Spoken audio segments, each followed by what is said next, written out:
dans ce premier podcast. Aujourd'hui, je vous présente Thibaut Esmongeau. Thibaut est un triathlète amateur qui a beaucoup de compétitions à son actif, notamment des compétitions prestigieuses comme les championnats du monde Xterra à Hawaï. Tout au long de ce podcast, il va nous parler de sa vision de la nutrition en triathlon et de la gestion de son entraînement. Vous pouvez retrouver toutes les notions que l'on aborde dans ce podcast, ainsi que le lien des réseaux sociaux de Thibaut dans la description. Je vous souhaite une bonne écoute. Ok, alors salut Thibaut.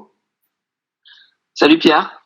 Bon, du coup, premièrement, merci d'avoir accepté de faire ce podcast avec moi, sachant que c'est le premier que je fais, donc c'est un peu un événement pour moi. Ce que je te propose, c'est que tu te présentes en premier, un peu, voilà, ce que tu fais dans la vie, ce que tu fais comme sport, les résultats que tu as eus. Et puis voilà, ça sera déjà pas mal pour commencer.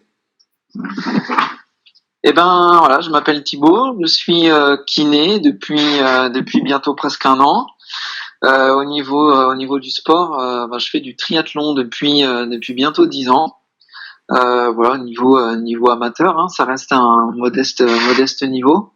Mais voilà, j'essaye d'allier mes deux passions qui sont le sport et le mouvement. Donc c'est pour ça que j'ai fait ce métier, parce qu'on peut permettre aux gens de mieux bouger, d'aller mieux grâce au mouvement et grâce au sport, grâce à l'activité physique. Donc voilà, avec ma première passion du sport, j'arrive à allier un beau métier. Ok. Et t'as fait quelques compétitions, il me semble, Xterra, tout ça. Et ben, au niveau de mes résultats, ouais, j'ai eu la plus belle chose que j'ai pu faire, c'est sur le circuit privé du Xterra, qui correspond à la partie nature du triathlon. Donc on nage, on fait du vélo en VTT, sachant que le triathlon à la base c'est sur route, et la dernière partie, la partie course à pied, elle se fait plutôt en trail que en course sur route. Donc c'est ça la particularité du Xterra. Et voilà, la meilleure chose que j'ai pu faire dans ma carrière de sportif amateur, c'est d'aller à ce qu'on appelle communément les championnats du monde de Xterra, qui se passent donc à Hawaï. Et voilà, c'est tout un système de qualification par rapport à l'âge qu'on a. On est dans des catégories d'âge, et c'est les meilleurs de chaque catégorie d'âge qui peuvent se qualifier à ce championnat du monde. Voilà ce que j'ai fait de plus notoire. Après, voilà, ça reste des bons résultats sur des courses de niveau régional. L'année dernière, j'ai eu la chance de faire quelques podiums, pas de victoires, mais des belles troisième places sur des courses de niveau régional, avec un petit peu de concurrence qui commence à être sérieuse. Ok. Et comment tu t'es dit, je vais faire du triathlon? Est-ce que c'est quelque chose qui t'a toujours attiré, ou tu t'es reconverti, tu faisais un autre sport avant? Eh ben, écoute, moi à la base, j'ai fait du foot, j'ai fait 10 ans de foot, et j'ai toujours été un féru de sport. Donc moi après les entraînements de foot, j'en avais beaucoup, en grandissant, j'en avais jamais assez. Donc je me suis mis à faire un petit peu de vélo à côté, avec le grand-père, avec le papa. Et voilà, à côté, donc je courais grâce au foot, je faisais du vélo par hobby, pardon. Et donc c'est quelqu'un qui m'a dit, bah écoute, t'as plus qu'à te mettre un petit peu à la natation, et puis tu pourrais essayer le triathlon, c'est un sport sympa. Et je me suis pris au jeu, je me suis entraîné quelques semaines, voilà, c'était en 2009, je me suis entraîné quelques semaines en natation pour au moins terminer mon premier triathlon sans mourir noyé. Et à partir de là, j'ai été piqué par le virus du triathlon, et puis c'est resté, j'ai arrêté le foot. Et je me suis entraîné beaucoup plus sérieusement, et voilà, ça fait 10 ans maintenant. Ok. Et donc en fait, tu penses qu'il y a eu un impact du fait que tu aies fait du vélo avec ton grand-père, ton père, le fait de partager un petit peu le sport, tu penses que ça a permis de te lancer un peu sur la voie du sport comme ça, ou c'est vraiment par passion pure, et même si tu avais des parents pas du tout sportifs, t'aurais fait du sport à ce niveau? J'ai toujours été féru de sport. J'adore me dépenser, l'activité physique. Enfin, voilà, j'ai toujours été comme ça. Au foot, j'ai toujours aimé. Je faisais partie des rares footballeurs qui aimaient courir.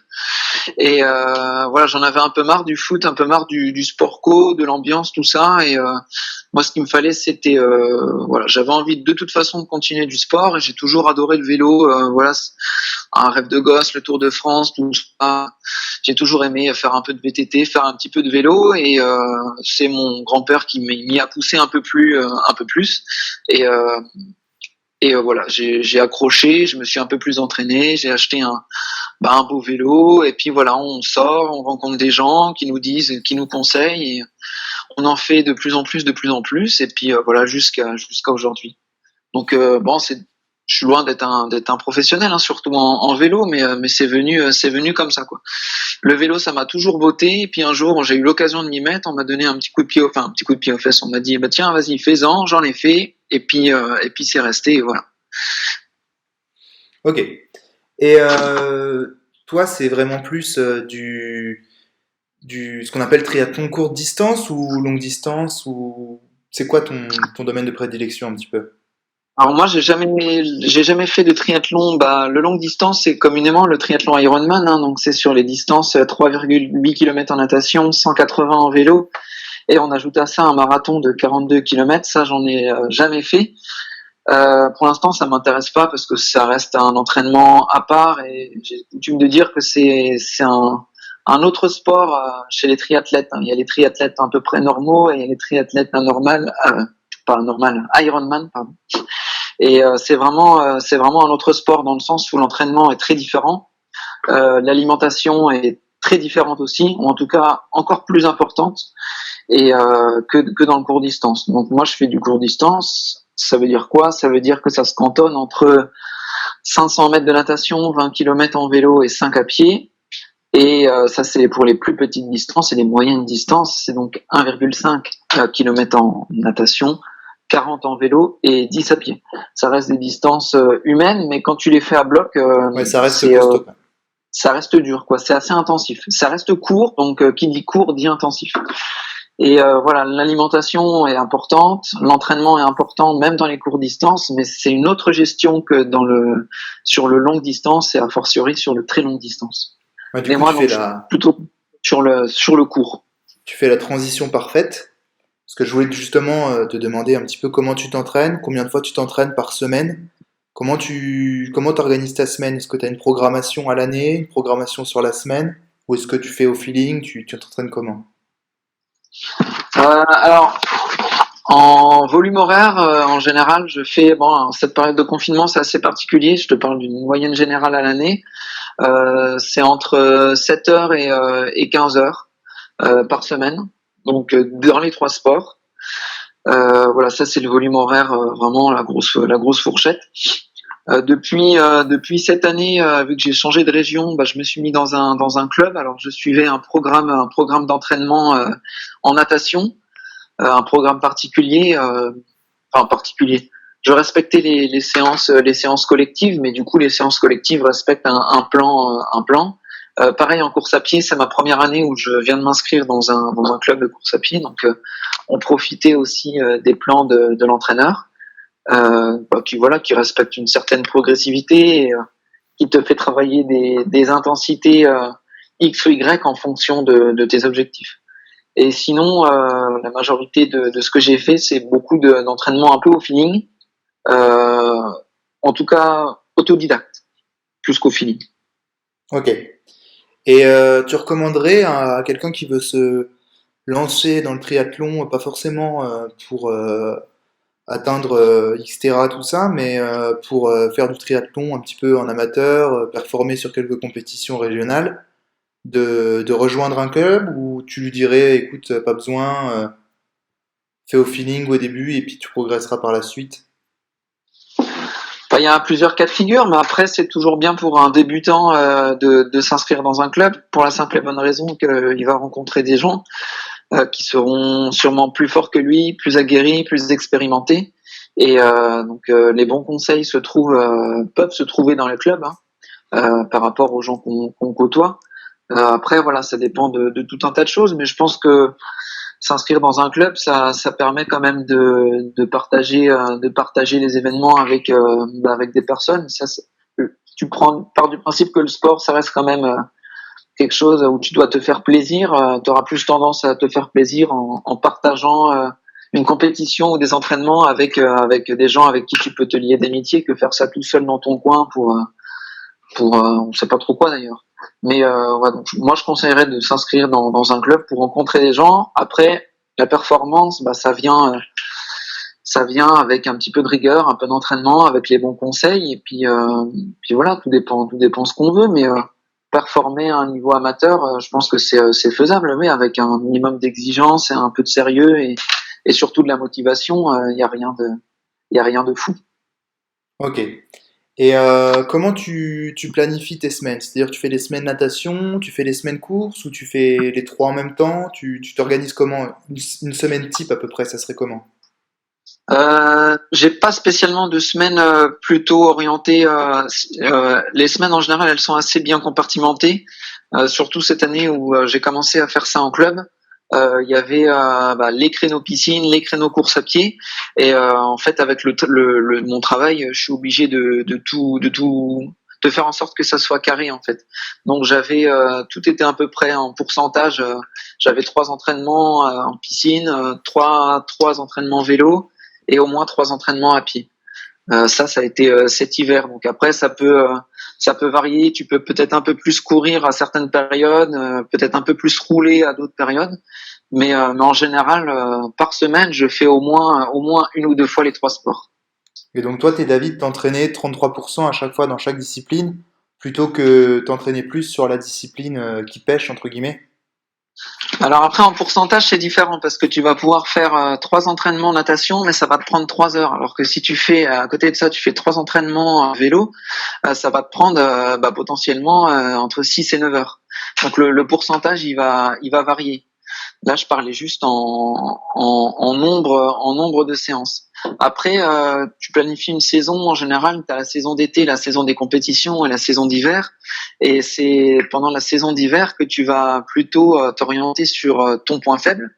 Et la saison d'été, tu vas plutôt essayer de t'entraîner aux vitesses de course en fait pour voilà, tu as travaillé tes points faibles l'hiver et il arrive un moment où il faut que tu sois performant, donc tu t'entraînes en mode compétition, aux allures de course, tu t'entraînes aux enchaînements et voilà, c'est comme ça que tu planifies une saison grosso modo, hein. On pourrait beaucoup plus préciser, mais voilà, c'est ce que tu fais en triathlon. Tu as la saison des compètes et la saison d'hiver un peu plus calme où tu vas te concentrer sur le côté technique, le côté point faible et tout ça. Ok. Et du coup, toi, qu'est-ce que tu considères comme ton point faible et ton point fort? Moi j'ai pas de point faible, mais mon point fort c'est que j'ai pas de point faible, mais mon point faible c'est que j'ai pas de point fort. Ok. Mais la chance, en fait, je suis pas. Il y a des gens qui font du triathlon qui sont très mauvais nageurs et très très bons cyclistes. C'est la plupart les mecs qui ont 10 ans de cyclisme derrière eux et qui se mettent au triathlon. Ils sont très forts en vélo forcément. C'est des bons coureurs, mais par contre ils nagent très très mal. Donc moi je suis pas comme ça, je suis plutôt bon nageur, même si je fais pas partie des premiers, et plutôt bon cycliste et plutôt bon coureur. Donc moi en fait je fais partie, si tu regardes dans le classement au temps des 3 disciplines, comme dans une course, hein, on fait les 3 disciplines, donc on a 3 temps différents, et mes temps sont très réguliers et ils sont assez homogènes. Voilà, tu peux avoir des très bons nageurs cyclistes et mauvais coureurs, tu peux avoir un très bon cycliste et pas bon nageur du tout. Et voilà, moi je suis, on va dire bon dans les 3, mais sans performer à l'excellence ni dans l'un ni dans l'autre. Ok. Est-ce que tu as éventuellement des protocoles de récupération que tu suis pour entre les séances, des choses que tu fais, par exemple, tu sais, l'exposition au froid, des techniques pour le sommeil, des automassages, tout ça. Il y a des choses que tu fais spécifiquement en fonction des séances ou pas? Alors moi, par rapport à ça, je reste assez naturel. J'ai pas beaucoup de machines, pas beaucoup de possibilités de faire ce genre de technique. J'essaie vraiment de privilégier le côté un peu entre guillemets la nature. Alors ce que j'appelle par la nature, c'est bien dormir, dormir assez et surtout bien manger. Et je pars du principe qu'après, voilà, si tu es pertinent dans ces deux domaines-là, le reste doit suivre. Après, voilà, c'est aussi parce que j'ai pas la possibilité de faire du froid, j'ai pas non plus envie de trop investir dans tous les appareils d'électrostimulation, par exemple. Mais après, ça reste ma fibre personnelle. C'est pas que je le conseille ou je le déconseille, c'est que moi, c'est pas. Pour l'instant, je vois pas trop la chose comme ça. J'aime bien faire les choses un peu à l'essence, à l'essence même du truc, quoi. Donc voilà ma vision des choses. Ok. Et si tu avais éventuellement la possibilité d'acheter n'importe quel matos, t'achèterais ce genre d'appareil, électrothérapie, tu vois, de la cryo, un sauna, un truc comme ça, ou pas du tout? Alors, on va dire que si j'avais un sponsor qui me filait 10 000 euros par mois, évidemment, j'en achèterais. Je pense que le Compex, enfin c'est une marque, mais le Compex, c'est pas mal, que ça soit pour la récup, pour un peu le renforcement. Enfin, ça peut faire un bon complément. Après, c'est comme tout, hein, dès lors que tu t'achètes des artifices comme ça, il faut savoir aussi bien les utiliser et pourquoi tu les utilises. Je pense qu'il y a beaucoup de gens. Enfin, faut pas suivre l'effet de mode pour suivre l'effet de mode. C'est quand même des choses qui se révèlent au niveau scientifique. Il y a des choses qui sont prouvées, d'autres moins. Donc, je pense que quand tu investis là-dedans, il faut savoir pourquoi et surtout bien l'utiliser. Ouais, Et c'est vrai qu'on voit seulement là, souvent, être efficace. on voit souvent un peu ce que j'appelle des Robocops, c'est-à-dire les mecs qui ont tout le temps le dernier matos, ils ont le téléphone, le capteur de fréquence au poignet, le capteur de sommeil au doigt. Je suis pas forcément non plus, je suis plus Enfin, dans la fibre, c'est le big quoi. data, on appelle ça. Je pense que ça a des bonnes choses, mais c'est comme tout, faut savoir s'en servir et l'utiliser et s'en servir à bon escient, quoi, c'est tout. Ça sert à rien d'avoir 5 montres, un capteur de machin, un capteur de sommeil et à côté de ça, faire n'importe quoi, pas savoir lire ou enfin lire les données. Il faut l'utiliser intelligemment. Je pense que c'est l'essentiel. Tu t'entraînes beaucoup, justement, tu parlais de lire des données. Tu t'entraînes beaucoup, par exemple, à la fréquence cardiaque, comme ça, ou pas du tout? Bah, en, Alors moi, je vais te dire par sport. En piscine, c'est assez compliqué la fréquence cardiaque, l'entraînement en piscine, il se fait beaucoup par rapport au temps, aux 100 mètres, aux 200. Voilà, c'est vraiment la valeur que tu suis, c'est tes temps par rapport à peu près ta PMA, ta puissance maximale aérobie que tu as calculée au préalable, et tu fais tes séances, tes séries en fonction de ta PMA. Donc voilà, c'est un peu comme en course à pied au final, hein. Pour développer sa puissance, il faut faire des séries courtes en temps, mais très intenses en puissance. Et après, il faut travailler un peu plus longtemps en temps et un peu moins en puissance. Enfin, ça, on pourrait le développer aussi, mais je suis pas sûr que ça soit le sujet. Mais en piscine, en natation et en course à pied, c'est beaucoup par rapport à voilà ces fameuses puissances ou vitesse maximale aérobie. Moi, je fais pas trop par rapport au cardio parce que le cardio, ça c'est bien, mais c'est pas hyper fiable dans le sens où ton cardio au début de la séance et à la fin de la séance, il va être énormément influencé par la fatigue. Et donc c'est pas un indicateur hyper fiable au cours d'une séance d'entraînement. Et en vélo, moi je fais beaucoup par rapport. Alors la grande mode, c'est la puissance instantanée, mais pareil, c'est un investissement qu'il faut faire dans le vélo. C'est du matos à avoir que j'ai pas pour le moment. Je fais beaucoup par rapport à la fréquence de pédalage. Et donc la fréquence de pédalage, ça te permet de faire des exercices en force ou en vélocité ou en hyper force. Et en fait, ça te permet aussi de régler un peu ton allure en fonction de la pente et la cadence de pédalage en vélo. C'est un bon indicateur pour surveiller, enfin pour établir un effort. Ok. Tout à l'heure, tu parlais de nutrition. Et j'ai en profité justement pour faire une transition là-dessus. Tu parlais de bien manger. Est-ce que toi, tu as une diète stricte? Est-ce que tu es plutôt vraiment en mode one again ou tu es plutôt carré niveau nutrition? Et ben, comme je te le disais tout à l'heure, moi j'aime bien faire les choses un peu de manière naturelle. Alors moi la nutrition, je l'aborde. Bon, au début, je m'y intéressais pas du tout. Au début, quand je faisais à 18-19 ans, à la fin de ma carrière de foot, début du triathlon, la nutrition, je m'en fichais dans le sens où je savais pas trop de quoi il en retournait. Et c'est par le biais du triathlon que j'ai été amené à m'y intéresser. Et bon, j'ai fait pas mal de recherches et moi, ce que je retiens de tout ça, euh, c'est un peu la nutrition santé, dans le sens où je fais ça par le sport. J'ai appris à bien manger par rapport au sport, mais au final, je le fais pour ma santé à moi et pour mon avenir, en fait, en guise de prévention, parce qu'on voit que l'alimentation du sportif, c'est censé être une bonne alimentation, une alimentation équilibrée, et c'est l'alimentation qu'on prône pour être en bonne santé, mais tout simplement. Donc moi, je l'aborde sous cet aspect-là. Alors Ok. pour répondre à la question, est-ce que je suis un régime strict? Non, je suis pas un régime strict. Moi, j'aime bien me faire plaisir. Mais par contre, je fais attention à ce que je mange et surtout à ce que j'achète. Ok. Donc, par exemple, si je reprends ce que tu dis, si jamais tu venais à arrêter le triathlon, tu continuerais à avoir ce que tu appelles cette nutrition santé, donc en fait, essayer de manger le maximum de produits de qualité, quoi.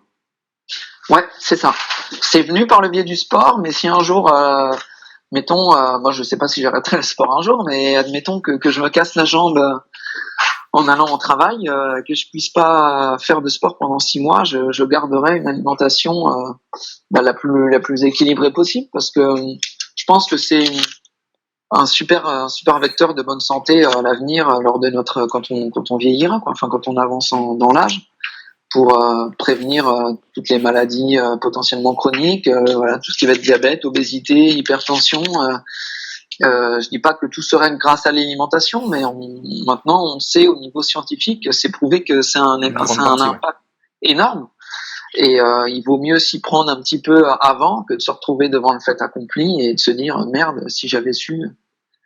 Mais voilà, il y a un truc qui est très difficile avec la nutrition, c'est que tu as la notion de plaisir et d'un point de vue personnel, je pense que tu as beaucoup d'aliments quand ils te font vraiment plaisir, en général, c'est des aliments qui sont pas très bons pour ta santé parce que il y a des industriels qui ont été très malins et qui ont su éveiller notre intérêt, éveiller notre palais sur voilà des aliments qui sont au final pas super bons pour notre santé, mais qui nous mettent de bonne humeur et qui travaillent sur notre système nerveux. Et c'est ça le piège en fait avec la nutrition. C'est faut se faire plaisir, mais le plaisir il est pas forcément là où on a l'habitude de l'avoir. Ouais.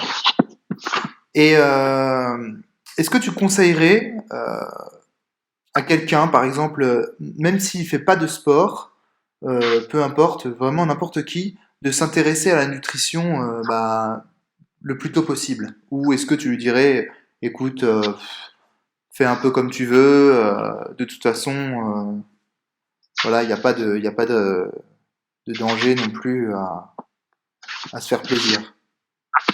Non, mais moi je le conseille à n'importe qui parce que on se rend compte avec le minimum de recherche on vit dans, enfin ce qu'on nous fait manger en grande surface. Tu te rends vite compte qu'il y a beaucoup de choses qui sont pas bonnes et qui sont vides en fait.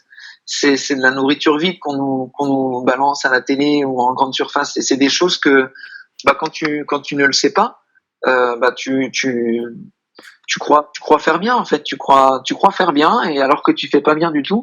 Et mais pour s'en rendre compte, il faut forcément s'y intéresser un petit peu. Donc moi j'essaye de le faire un petit peu en cabinet, mais c'est pas évident parce que ça reste assez personnel l'alimentation. Mais j'essaye de sensibiliser un maximum de personnes parce qu'il n'y a pas besoin d'être un grand chef cuistot ou un grand nutritionniste pour comprendre les bases et pour au moins éviter des trucs qui sont habituels chez nous, mais qui sont très néfastes, par exemple. Ouais. Ouais, bon, moi, je suis totalement convaincu par ce que tu dis, tu t'en doutes évidemment.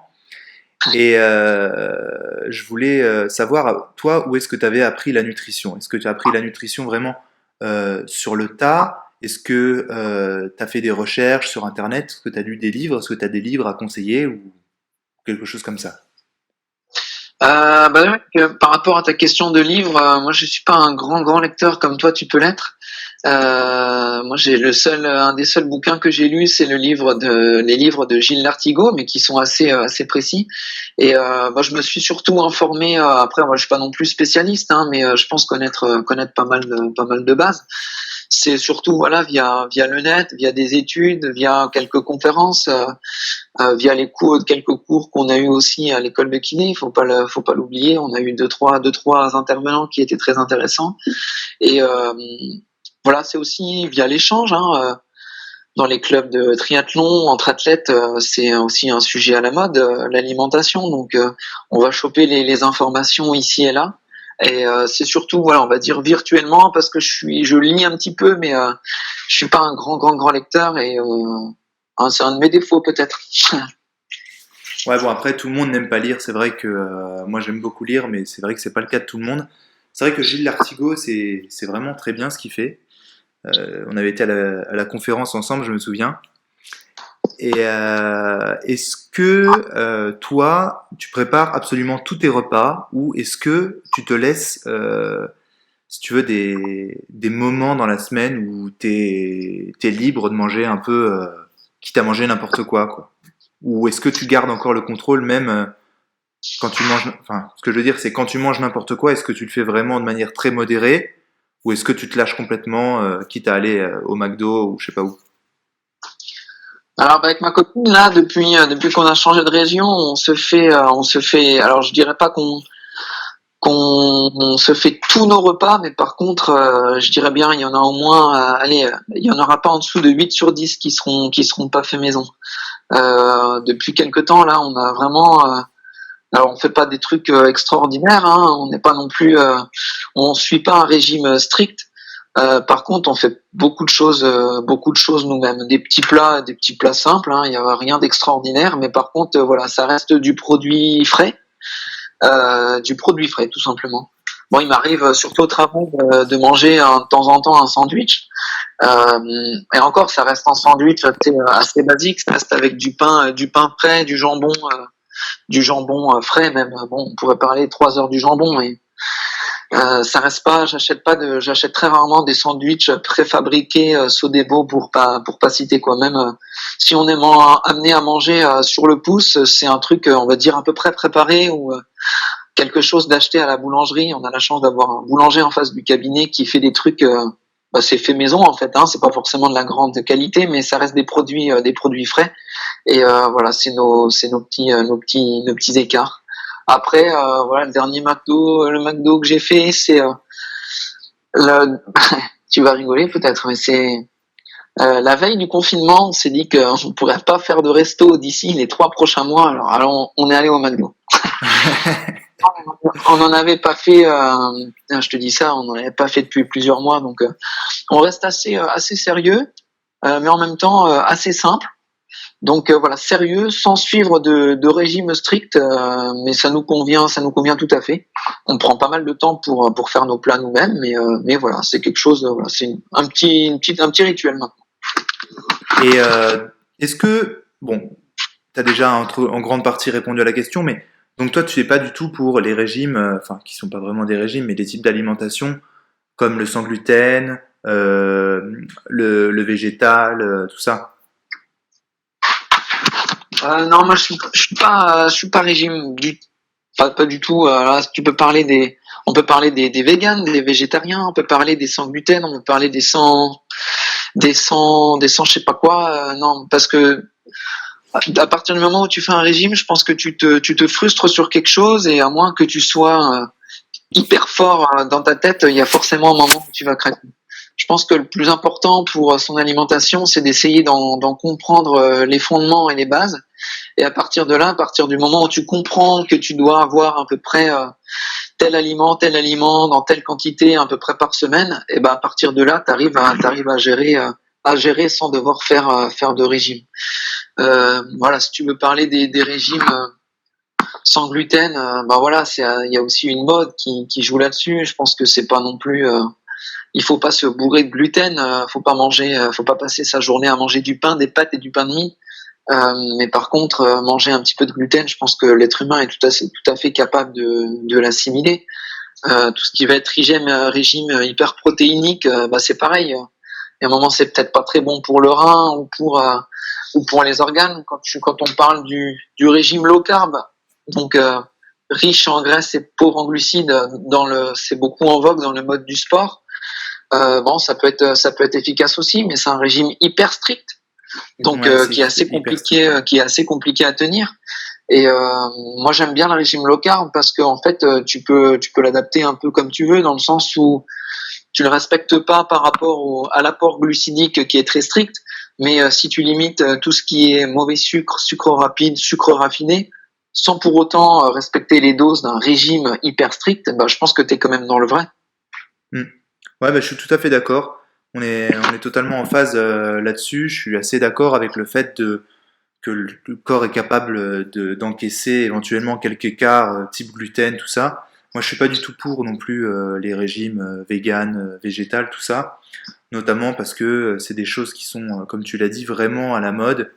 Il y a quelques entre guillemets régimes qui sont intéressants, notamment, on n'en a pas parlé ici, le paléo aussi qui est intéressant, que tu peux aussi combiner avec le low carb. Le low carb, pour ceux qui connaissent pas, en fait, c'est le fait de manger très peu de glucides et d'avoir un apport important en gras, et en fait de baser les choses sur l'insuline et donc de réguler son métabolisme via les graisses et le peu de glucides.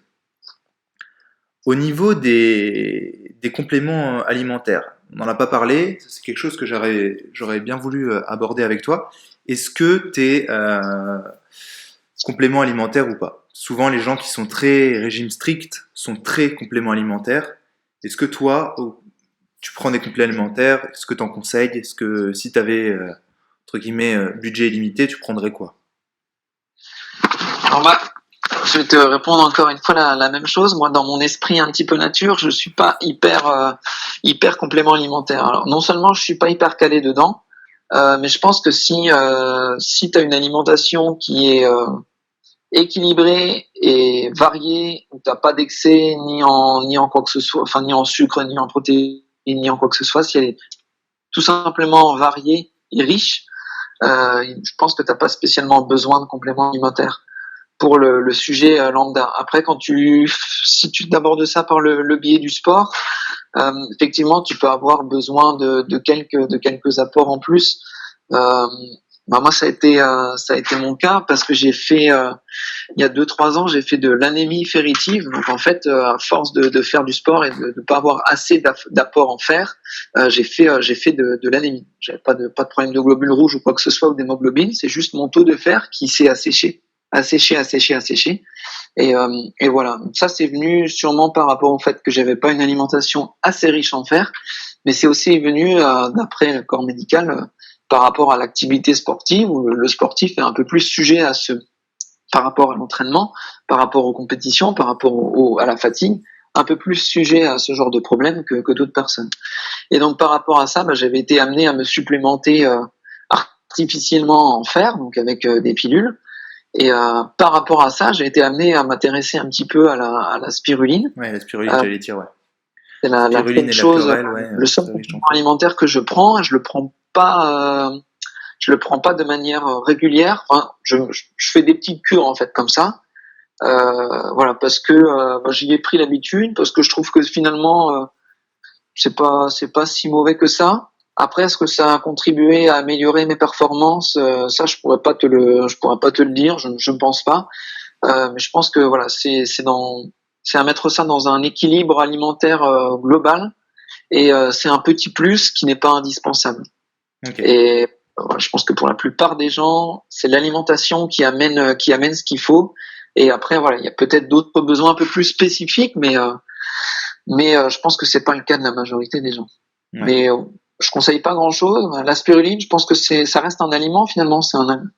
C'est un complément alimentaire, mais ça reste quand même une très bonne base nutritive avec plein de choses. C'est naturel, donc c'est pas quelque chose qui est, tu peux la trouver sous forme naturelle, en paillettes ou en poudre, donc c'est pas travaillé en pilule, ça passe pas dans des usines, ça peut être fait artisanalement maintenant, surtout en France. Ouais, c'est ce que C'est j'allais des dire.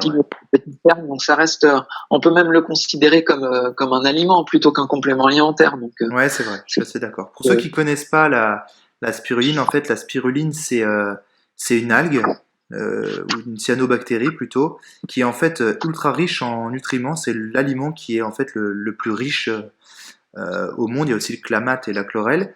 Et comme disait Thibaut, justement, c'est un aliment qui est maintenant produit en France, notamment maintenant qui a vu son prix baisser. C'est-à-dire que, en fait, je sais pas toi combien tu payes ta spiruline, mais moi j'ai par exemple des fournisseurs qui font de la spiruline à 40 euros le kilo, quoi. Donc c'est quelque chose qui devient en fait pas cher du tout et qui apporte une supplémentation qui est bonne, comme tu dis, et qui est pas vraiment une supplémentation parce que on peut considérer ça comme un aliment. Mais je sais pas, toi tu la prends comment? Tu la prends en paillettes, en poudre?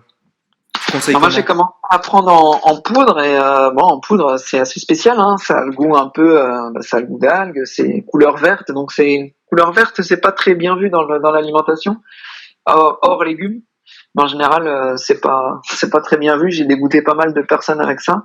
Ouais, moi Mais aussi, ouais. maintenant, je la mettais en yaourt, enfin de la poudre dans un yaourt avec un petit peu de miel et une banane, ça passait très bien, par exemple. Euh, et maintenant, je la prends en paillettes. En paillettes, c'est pratique, une cuillère à soupe, un verre d'eau et c'est parti, quoi. Ouais. Il y a aussi, moi je la prends en poudre dans mes smoothies. Parce que en plus ça permet, comme c'est très très riche en protéines, après le sport c'est intéressant pour la récupération musculaire. Et ouais, comme tu dis, ça fait des smoothies très verts, quoi. C'est très riche aussi en fibres. Donc c'est vraiment intéressant la spiruline. Je sais qu'il y a beaucoup de triathlètes, j'ai vu notamment sur Instagram, qui en mettent dans les gourdes aussi en poudre, tu sais. Ouais. Je sais pas si tu as déjà Ben, testé ça, est-ce que tu conseilles ça ou justement au niveau de la course ça impacte? j'ai pas testé ça en course. J'avais eu vent de cette mode aussi. Je l'ai pas fait moi. Pour l'instant, c'est par rapport à une question de goût. C'est parce que ma boisson d'effort que je fais moi-même, je trouve que j'y réponds bien. Et voilà, je suis assez, c'est pas que c'est assez réticent à changer, mais moi au niveau sportif et quand tu commences à faire des entraînements de entre 2 et 4 heures, il faut que tu t'alimentes bien et quand tu as un truc qui est bon, que tu t'es fait toi-même, qui est bon et qui marche bien, bah t'as pas trop intérêt à le changer pour le moment. Donc moi je suis plutôt dans cette phase-là. Et la spiruline c'est plutôt le matin au petit-déj que dans la gourde pendant l'entraînement. Ok. Et qu'est-ce que tu fais du coup comme boisson pour l'entraînement? Ah, c'est surtout en boisson de compétition que j'essaye de gérer un petit peu, de gérer les doses. Et bon, on est sur ton podcast, mais c'est toi qui avais donné aussi une technique dans un de tes articles pour faire des boissons d'effort assez simplement, pour bien réguler le taux de sucre qu'il y a dans ta boisson. Et du coup, j'ai suivi tes conseils et bah, en tout cas, j'ai jamais eu de pépins de fringales quand en boisson avec une boisson d'effort. Alors que bah, j'ai remarqué que je pense que c'est important chez moi d'avoir une boisson qui m'apporte les bons nutriments au bon moment parce que toutes les fringales que j'ai faites, c'était avec une gourde remplie d'eau pure. Et donc voilà, maintenant je fais volontiers une petite boisson d'effort pour éviter d'avoir des coups de moins bien. Mais c'est surtout en compète quoi, ou dans les entraînements longs. Type Et vélo quoi. surtout, Ouais, par exemple des entraînements type vélo ou course longue distance. ouais, c'est ça. Mais, surtout vélo, parce que même moi, tu vas courir longtemps, tu vas courir 1 heure et demie, 2 heures, ça reste quand même un effort assez Ouais, court, c'est mais déjà en pas vélo, mal, ouais. tu peux facilement faire 4-5 heures en vélo, surtout en groupe. Hein. Donc là, il faut quand même, quand tu fais 4 heures d'entraînement de suite, même à basse intensité, il faut que au niveau alimentation derrière ça suive. Sinon, au bout de 2 heures et demie, 3 heures, t'es cramé, t'avances plus. Ouais. Et du coup, tu avais fait la boisson que j'avais mis dans l'article, donc avec le jus de raisin, le jus de citron, un peu de sel et de l'eau, c'est ça? Tout à fait, ouais. Ok. J'avais aimé parce que c'était assez naturel au final. Pas besoin En fait, d'acheter de le poudre. raisin est pas mal alcalin. Avec le citron, ça permet de bien faire passer le goût du raisin.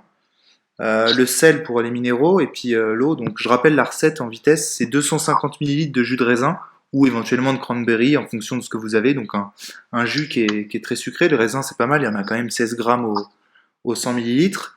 Un peu de citron pour acidifier et basifier les urines. Le sel pour les minéraux et après 750 millilitres d'eau dans une gourde. Et en général, moi c'est ce que je me fais à chaque fois quand je m'entraîne, même pas forcément en longue distance, je le fais à chaque fois, chaque entraînement que je fais, je me fais ça. Ouais, bah, je pense que c'est bien. J'ai essayé ça. Ça reste assez simple, assez facile à faire et assez naturel. Moi, je prends du cranberry surtout. Et voilà, pour l'instant, j'en suis vraiment bien content. Donc, je change pas trop mes petites habitudes. Ok. Est-ce qu'il y a déjà des moments dans les courses où tu as fait des erreurs vraiment majeures qui t'ont coûté, si tu veux, la course? Tu vois, par exemple, tu parlais des fringales. Est-ce qu'il y a des moments où tu t'es dit merde, là j'ai fait nimp à fond, j'ai trop mangé de sucre? Comment tu te gères en fait en course? Bah, moi, je fais pas énormément de courses par an, donc enfin, je suis pas quelqu'un qui court 20 triathlons par an. J'en fais moins d'une dizaine. Donc, au final, mes choix sur le court distance, j'ai jamais eu spécialement de fringales. Mes erreurs, ça a plutôt été plutôt l'entraînement sur la semaine d'avant ou sur la semaine en cours, arriver avec un peu de fatigue. Des erreurs, alors en course, les erreurs, c'est plutôt au niveau de l'entraînement, paradoxalement. Et les erreurs alimentaires, ben, on les fait, heureusement d'ailleurs, l'entraînement est fait pour ça. Je les ai plutôt faites à l'entraînement, donc manger trop tôt ou pas manger, ou manger trop de ça, ou boire trop de ça, ça, bah, c'est sûr, des fois on n'a pas le temps, on prend un petit truc un peu sucré avant d'aller s'entraîner, et puis bah, tu peux le payer cash. Donc, mes erreurs, je les ai faites plutôt à l'entraînement. Et l'erreur, c'est assez simple chez moi en général, c'est quand je prends du sucre trop rapide. En général, je le paye. Bon, il y a peut-être une part de psychologique aussi, mais quand je sais que j'oublie mes barres de céréales, j'oublie de les faire et que je suis obligé d'en acheter en grande surface, bah, pour moi, ça c'est une erreur. Et je suis quasiment sûr que quand je mange une barre de grande surface, ça va pas me faire le même effet que quand je mange ma barre que j'ai faite moi. Donc, bah, je la mange forcément pour avoir un petit truc dans le ventre, mais il y a de fortes chances que si c'est sur un entraînement assez long, je finisse un petit peu à la ramasse, quoi. Ouais, après il y a aussi, comme tu dis, beaucoup de psychologique parce que si t'as pas eu le temps de faire tes barres, ça veut dire que t'es préoccupé par autre chose. Est-ce que la préoccupation de l'autre chose, ça a pas justement, c'est pas ça qui a impacté ta course? C'est vrai que sur euh, sur euh, sur ça, il n'y a pas tout qui se résume à la nutrition et t'as raison d'en parler. Souvent, les gens font trop de focus sur la nutrition, mais c'est important de rappeler que il faut pas que se concentrer là-dessus, mais aussi sur le reste, comme tu l'as dit, froid, sommeil, tout ça, et Ouais, non, gestion c'est un d'entraînement. tout. C'est comme l'alimentation. Et le sport, c'est un tout. C'est pas parce que tu as fait tes propres barres que tu vas cartonner le samedi. C'est pas parce que tu as bien dormi une nuit que tu vas cartonner le lendemain à l'entraînement. C'est voilà, la performance, même à notre niveau à nous en tant qu'amateurs, il faut être quand même exigeant avec soi-même, suivre une certaine rigueur, même si on n'est pas des moines. Mais voilà, c'est la performance, elle se fait à long terme. Et voilà, c'est pas un événement, comment dire, C'est très pas très instantané. ponctuel qui La va réussite n'est vraiment pas instantanée de toute influencer, façon. influencer la performance. C'est plutôt une suite d'éléments ponctuels à long terme qui eux vont conditionner la performance. Ouais.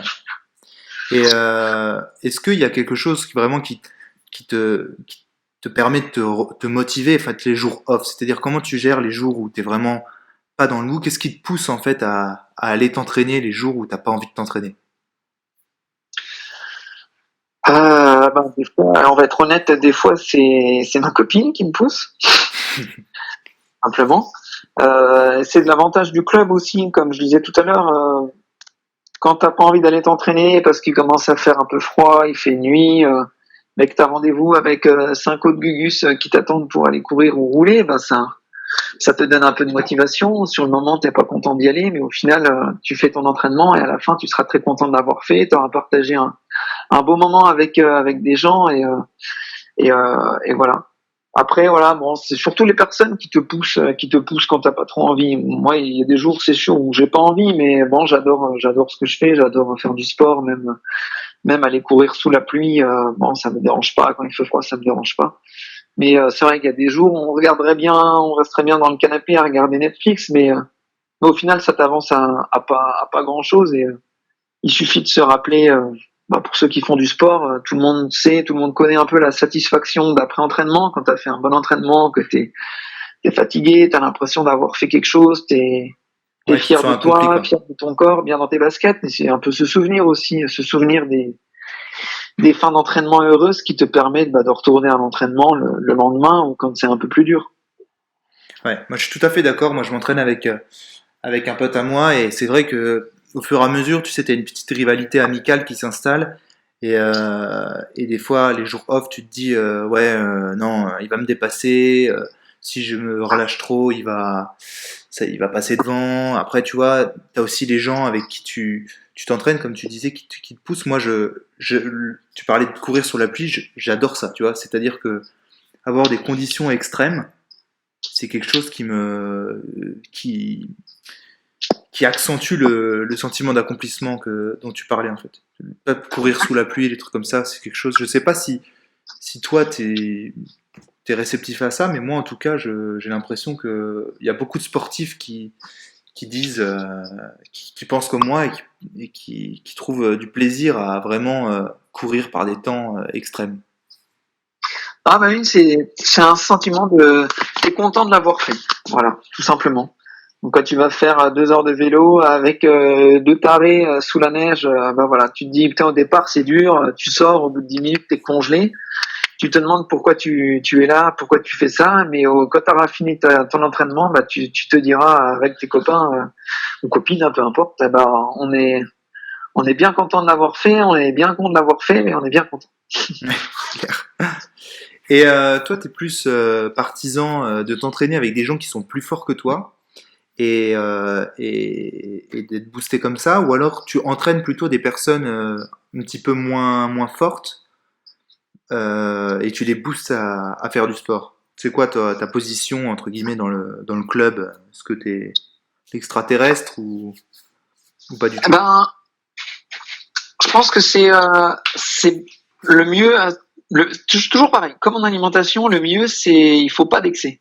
Donc il faut pas courir seulement avec des personnes plus fortes que toi, mais il faut pas non plus courir ou rouler ou s'entraîner, hein, peu importe, avec des personnes qui sont que en dessous. L'idéal, c'est de trouver un juste milieu. Pourquoi? Bah parce que quand tu vas t'entraîner qu'avec des personnes qui sont fortes et qui te mettent des grosses années à entraînement, bah ça peut avoir un côté un petit peu démoralisant. Ouais, frustrant. Euh, à contrario, quand tu t'entraînes avec des gens qui sont, alors quand je dis plus faibles, c'est vraiment plus faible, hein, c'est pas forcément, c'est voilà, si toi tu t'entraînes, mettons 10 heures par jour et que tu t'entraînes avec 10 heures par semaine, pardon, et que tu vas t'entraîner avec quelqu'un qui ça fait 2 mois qui a commencé à courir ou à faire du vélo, bah tu vas t'ennuyer, tu vas le faire chier, il va pas être réceptif à ce que tu vas lui dire, il va pas y connaître grand chose à l'entraînement, voilà, ça peut être aussi un effet néfaste. Dans un club, en général, à moins que tu sois vraiment un champion, tu t'entraînes toujours avec des gens qui sont un peu plus forts et un peu moins forts. Et même voilà, je vois en athlée là, j'ai rencontré des jeunes athlètes qui sont vraiment très très forts. Mais même eux, ils trouvent toujours quelqu'un qui est plus fort. Ils s'entraînent pas qu'avec des gens qui sont moins forts. Il y a toujours quelqu'un pour voilà, mettre une petite rivalité. Et du coup voilà, ça fait un bon effet de groupe où chacun essaye de se surpasser, mais se surpasser à chaque entraînement, c'est pas bon non plus parce qu'il y a le risque de surmenage, de blessure aussi qui peut entrer en ligne de Ouais, il y a le compte. surentraînement Et ouais. comme je le disais tout à l'heure, le sport c'est du long terme. Et on dit tout le temps qu'il faut se dépasser, il faut aller au-delà de ses limites. Ça, je suis entièrement d'accord, mais tu vas pas au-delà de tes limites tous les jours à chaque entraînement. Et ça, c'est important à comprendre pour aller loin dans ta vie, dans ta vie de sportif. Qui va loin ménage sa monture. Et c'est un des problèmes que tu peux retrouver dans certains sports de haut niveau où il y a des gens qui sont, il y a des sportifs qui sont très très bons, mais qui sont à 35 ans, 40 ans complètement fracassés par leur activité. Et c'est ce côté-là un peu qu'il faut éviter, essayer d'éviter. Ouais, je suis tout à fait d'accord avec toi. C'est le plus important. Et voilà, du dépassement de soi, mais pas tout le temps. Il faut aussi apprendre à se connaître. Il faut aussi s'écouter. On n'est pas des machines et voilà, c'est ça aussi qui fait la beauté du sport. Ouais, je suis assez d'accord. Faut essayer vraiment de ravaler son ego quand on est avec des personnes qui sont vraiment plus fortes que nous et vraiment éviter aussi les dérives. Je sais qu'il y a pas mal de personnes dans le CrossFit. Moi, je fais du CrossFit, donc je vois pas mal de gens qui font du CrossFit qui vraiment se poussent vraiment à fond à chaque fois et au final ils font 6 mois et puis tu les vois plus. Donc c'est un peu dommage. C'est vrai que comme tu l'as dit, tu résumes vraiment bien la chose. Le sport c'est long terme et tu t'es engagé à faire du sport sur le long terme.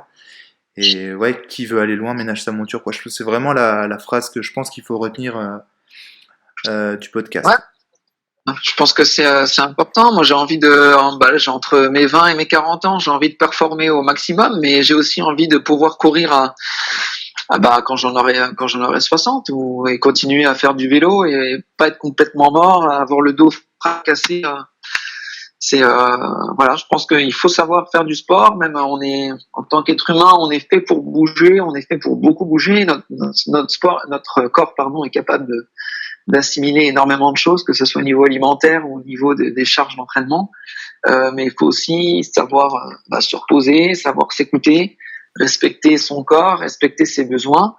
Et voilà, je pense qu'on peut faire énormément de sport tout au long de sa vie en gardant une bonne hygiène de vie. Et voilà, il n'y a pas de raison qu'on soit fracassé à 45 ans et qu'on ait mal partout. Je pense qu'au contraire, si tout est fait dans les règles de l'art et que tu respectes tes capacités d'adaptation et que tu les entraînes petit à petit avec l'âge et avec l'entraînement, et ben tu peux durer dans le temps. Et ça c'est mon objectif, parce que moi je serai jamais sportif de haut niveau, je serai jamais champion du monde, et le but c'est de prendre du plaisir pendant les 40 prochaines années. Ok, donc en fait tu viens de répondre à la question que je voulais te poser après, qui était comment tu te vois dans 10 ans. Tu te vois vraiment toi continuer les choses, tu continues le plus de temps possible tant que ton corps peut encore encaisser, quoi. Moi j'ai envie c'est mon truc. Moi j'ai organisé ma vie, mon travail par rapport à mon activité sportive. Donc tout tourne un peu autour de ça, et je trouve que ma copine me suit là-dedans et elle fait un peu pareil. Ça nous met dans une bonne dynamique, ça nous permet de rencontrer des gens, on se complaît là-dedans. Et voilà, on estime qu'on fait les choses, en tout cas ça nous fait plaisir, on fait les choses bien. Et pour l'instant c'est bon pour notre santé, on a envie, pourvu que ça dure, comme disait Jean-Yves Lafesse. Et donc dernière question qui du coup conclura un peu ce podcast. Si tu devais recommencer là, si tu veux recommencer depuis le début, tu fais un retour en arrière à tes 14 ans, tes 13-14 ans, même un peu avant, voire tes 8 ans. Si tu découvres le triathlon, est-ce que tu prendrais de la même manière, ou alors est-ce que tu changerais les choses, ou tu te dirais là j'ai vraiment la possibilité de faire quelque chose type championnat du monde, et dans ce cas-là je charbonne, quitte à avoir des conséquences plus tard sur mon corps, ou alors tu ferais au même rythme, plutôt diesel, quitte à durer longtemps? C'est une question difficile, parce que quand tu as 8 ans et que tu montres que tu as des capacités aérobie ou des capacités de sportif, t'es pas spécialement maître de tes décisions. Je pense que t'es beaucoup influencé par tes parents, par ton coach, aussi par ta future vie scolaire. Tu changes de collège ou de lycée. Je sais pas. Après, je pense que moi, si j'avais eu l'occasion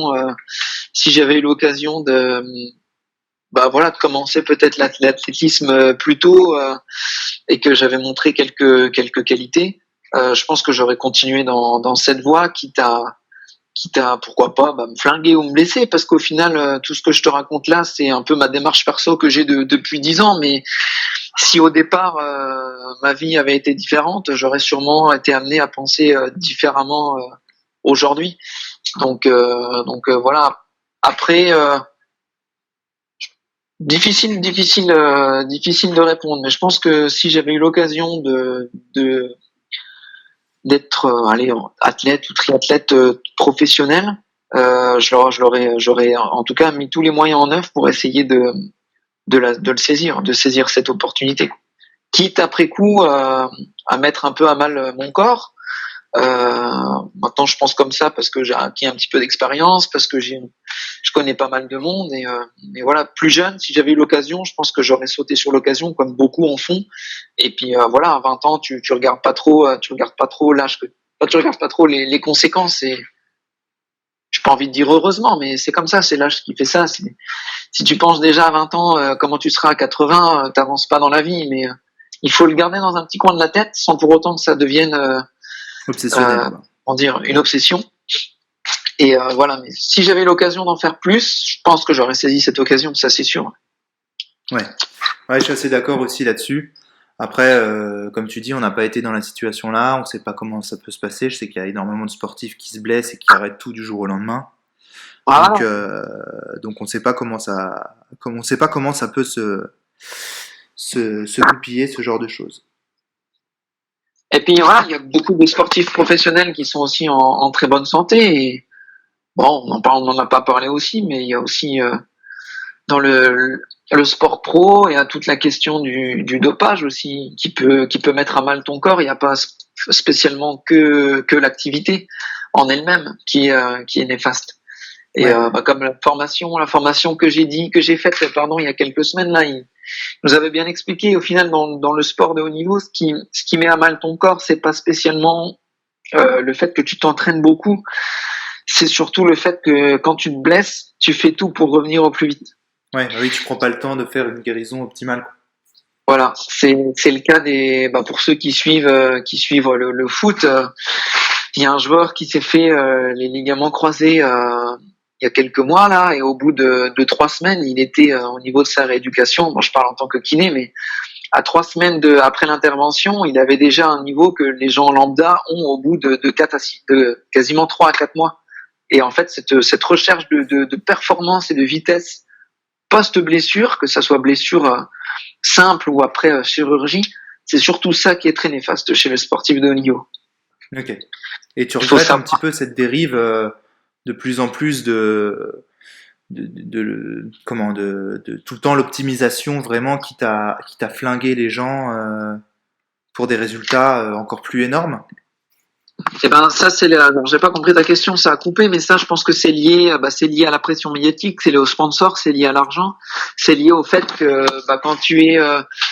quand tu es footballeur pro, par exemple, parce qu'ils se blessent beaucoup et c'est des blessures assez graves, hein, que ça soit des entorses ou des entorses de genoux, des entorses de cheville, c'est des gens qui médiatiquement qui pèsent énormément. Il y a énormément d'investissements de sponsoring. Ils ont des valeurs marchandes très élevées, donc en fait le mec qui met l'argent dans un club de foot, il n'a pas envie de voir son entreprise couler, donc en fait il a envie que son entreprise elle gagne. Qu'est-ce qui fait gagner une entreprise de foot? C'est les joueurs, et pour gagner un match, il faut que les joueurs ils courent et qu'ils courent vite et qu'ils soient bons.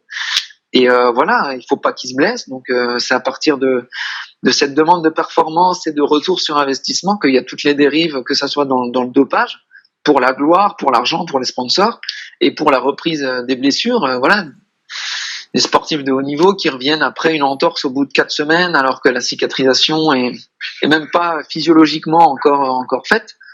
C'est sûr qu'à long terme, ça peut pas être bon. Et tout ça pour 2-3 semaines d'écart, ils peuvent se créer des problèmes chroniques, tu vois. Et à partir de là, tu as un problème chronique à 20 ans, c'est quelque chose qui va dégénérer à 30, puis 40, puis 50, alors que si tu avais laissé ton corps se reposer 2, 3, 4 semaines, 2 mois en plus, tu aurais pu continuer à te réentraîner normalement sans avoir de soucis, et même peut-être à en faire plus. Mais voilà, nous, on a envie de faire tout de suite, toujours plus vite, et c'est un piège aussi dans le sport. Et pas que dans le sport pro, hein, dans le sport amateur. Et moi le premier d'ailleurs, hein, quand tu te blesses et que tu as une petite douleur, tu as tout de suite envie de reprendre, tu as du mal à accepter que tu puisses pas faire quelque chose, mais il faut savoir l'accepter.